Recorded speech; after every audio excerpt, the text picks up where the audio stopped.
नमस्कार, मैं अमर खान। मैं हमेशा इस बात को कहता हूं कि रिश्तों को बनाने के लिए आपको बहुत कुछ बर्दाश्त करना पड़ता है। ज़िंदगी में यदि घर के अंदर सुकून चाहते हो, रिश्तों को मेंटेन चाहते हो, तो पेशेंस रखो।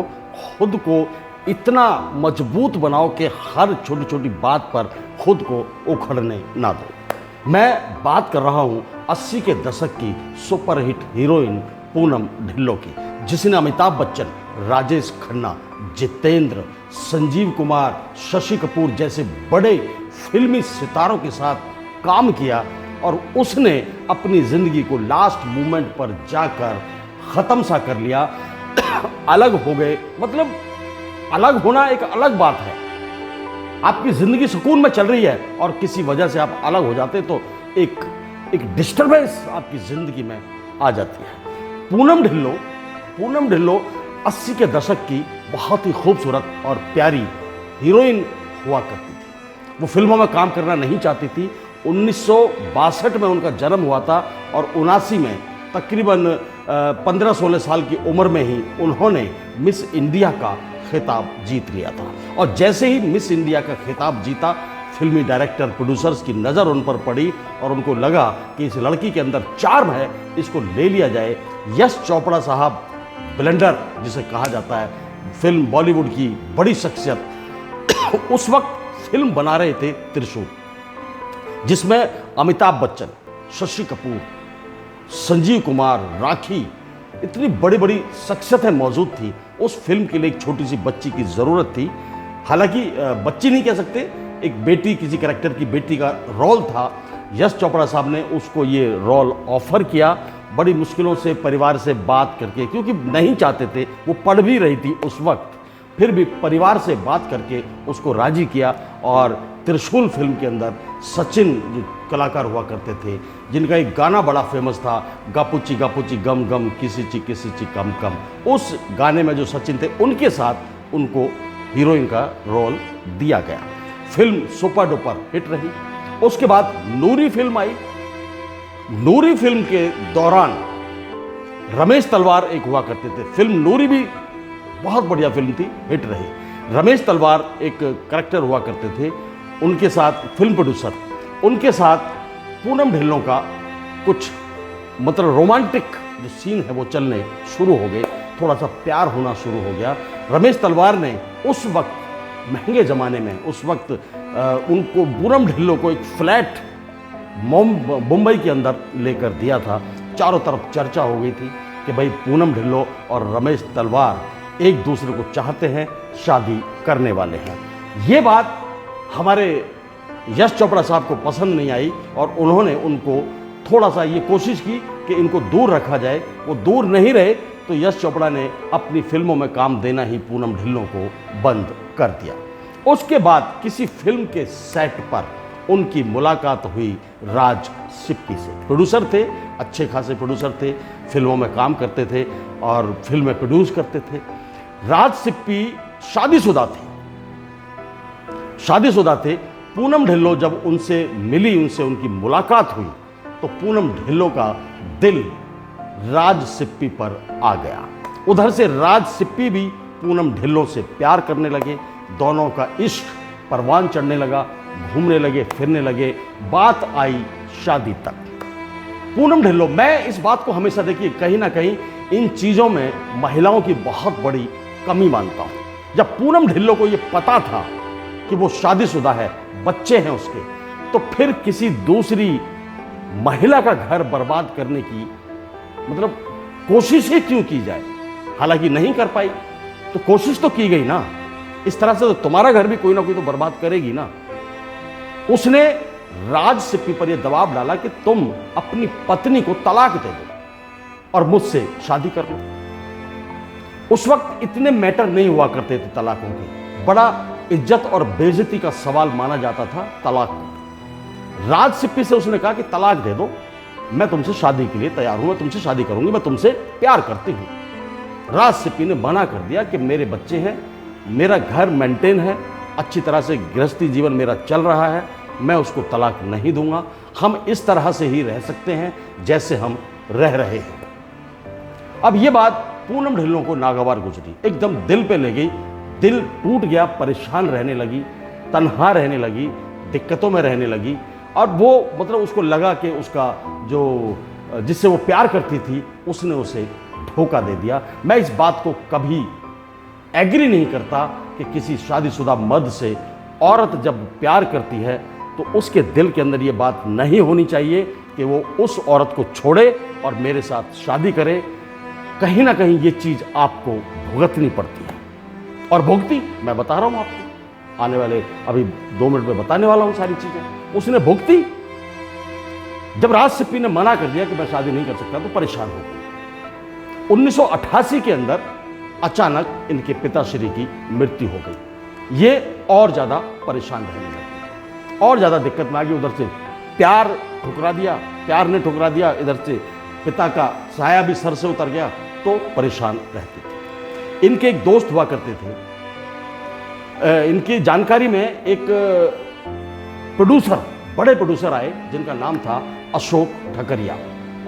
अशोक ठकरिया के एक दोस्त हुआ करते थे। उन्होंने एक पार्टी रखी और उस पार्टी में पूनम ढिल्लन को बुलाया। उसने कहा कि आप इस पार्टी में आइए। होली का माहौल था। जब उस पार्टी में पूनम ढिल्लों को बुलाया गया और उधर से अशोक ठकरिया को भी बुलाया गया, तो पूनम ढिल्लों ने यह कह दिया था कि मैं टेंशन में हूँ, मेरे पिताजी की अभी अभी मृत्यु हुई है, मैं होली नहीं खेलूंगी। तो ठीक है। अब वो बैठी हुई थी एक कोने में, आराम से देख रही थी। अशोक ठकरिया ने कुछ थोड़ी सी शरारत करनी चाहिए और एक बाल्टी पानी लिया और पूनम ढिल्लों के ऊपर वो डाल दी।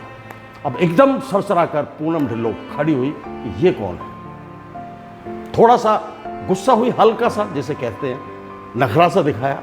उसके बाद वो मुस्कुराई और उसको ये बात कहीं ना कहीं अच्छी लगी कि अशोक ठकरिया ने इतनी हिम्मत तो दिखाई कि मुझे थोड़ा सा हिलाया डुलाया, मुझे थोड़ा सा इंजॉय, मेरा मन जो भारी था उसको हल्का करने का प्रयास किया।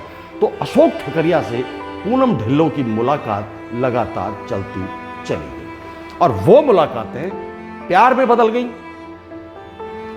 वो मुलाकात प्यार में बदल गई 1988 में ही।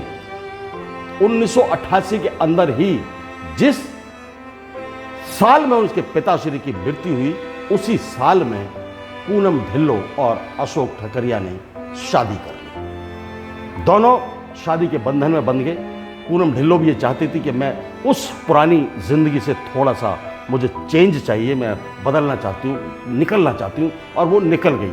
अशोक ठकरिया और पूनम ढिल्लों की शादी हो गई।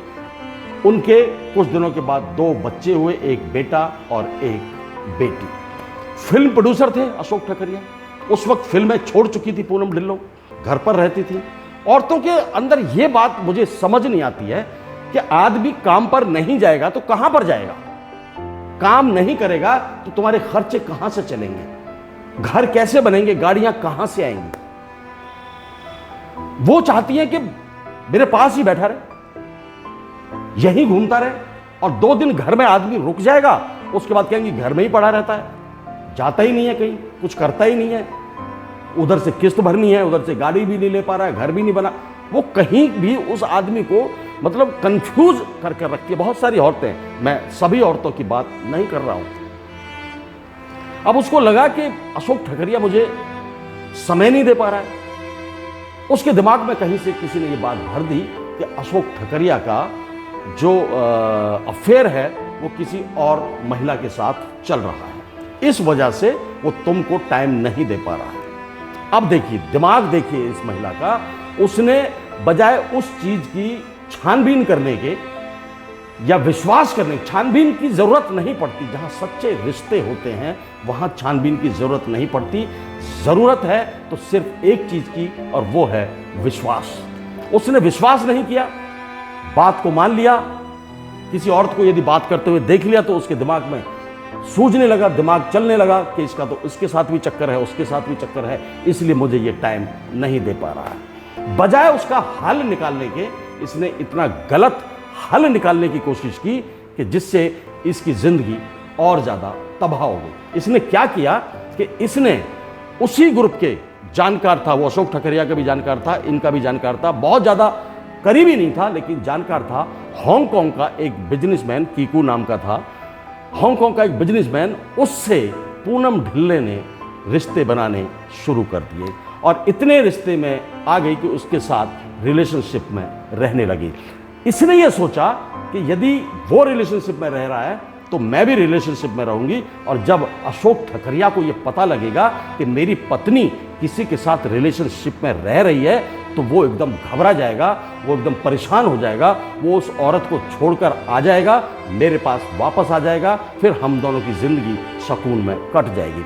मर्द कभी इस चीज़ को बर्दाश्त नहीं करता है। आप ध्यान से सुन लीजिए, मैं किसी चीज़ का पक्ष नहीं ले रहा हूँ, लेकिन मर्द कभी भी औरत की बेवफाई को बर्दाश्त नहीं करता है। और हुआ वही कि जब अशोक ठकरिया को पता लगा कि उसके साथ रिलेशनशिप में है, और पूनम ढिल्लों को जब उसने देखा तो सीधे सीधे बिना किसी लाग लपेट के उसने कहा कि अब हम इकट्ठे नहीं रह सकते, और 1997 में दोनों का तलाक हो गया।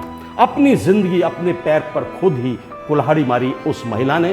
पूनम ढिल्लों ने अच्छी खासी जिंदगी को छोड़कर बिना मतलब के घेरे में आई, दूसरों के साथ रिलेशनशिप में रही, अपनी ज़िंदगी को तहस नहस किया, परेशान किया, टेंशनें ली, और दूसरे के ज़िंदगी को भी उसने, जो अशोक ठकरिया था उसके बिजनेस को भी उसने हट किया। बिजनेस में भी लॉस होता रहा, परेशान रहा वो भी ज़िंदगी में। लेकिन घर का जो सुकून है वो औरत से बनता है। यदि औरत घर के बाहर पैर रखती है, घर की बाहरी औरत बाहरी हो जाती है, तो आप समझ लीजिए उस घर में कभी भी बरकत नहीं हो सकती, कभी भी सुकून नहीं मिल सकता था। तो ये था पूनम ढिल्लों का अपने ही पैर पर कुल्हाड़ी मारना, बिना मतलब, बिना सोचे, बिना समझे अपने पति पर शक करना, और फिर एक ऐसा काम, घिनौना काम करना, रिलेशनशिप में रहना। इस वजह से इसका तलाक हो गया। दोनों बच्चे पूनम ढिल्लों के पास हैं आज भी, वो अपना अलग है, वो अलग है। पूनम ढिल्लों के बचपन की, जन्म की थोड़ी सी जानकारी मैं आपको देता हूँ। इसका जन्म 18 अप्रैल 1962 को कानपुर में हुआ। पढ़ाई लिखाई और पालन पोषण इसका चंडीगढ़ में हुआ। मिस इंडिया 1977 में बनी थी ये, और जिसमें 90 से ज़्यादा फिल्मों में इसने काम किया है। पिता अमरीश सिंह ढिल्लों, माता गुरचरण सिंह ढिल्लों, बच्चे 2, अनमोल और पालोमा। अनमोल बेटा है, पालोमा बेटी है। 1979 में इनकी त्रिशूल, उसके बाद जो त्रिशूल आई, फिर नूरी, सोहनी महिवाल, तेरी कसम, दर्द, निशाना, ये वादा रहा, कसम और सितमगर, इस तरह की बड़ी फिल्मों में पूनम ढिल्लों ने काम किया। आज वो अकेली है, कोई हस्बैंड या कोई पति उनके साथ नहीं है, दोनों बच्चों के साथ अकेली जीवन काट रही है। जय हिंद, जय भारत, नमस्कार।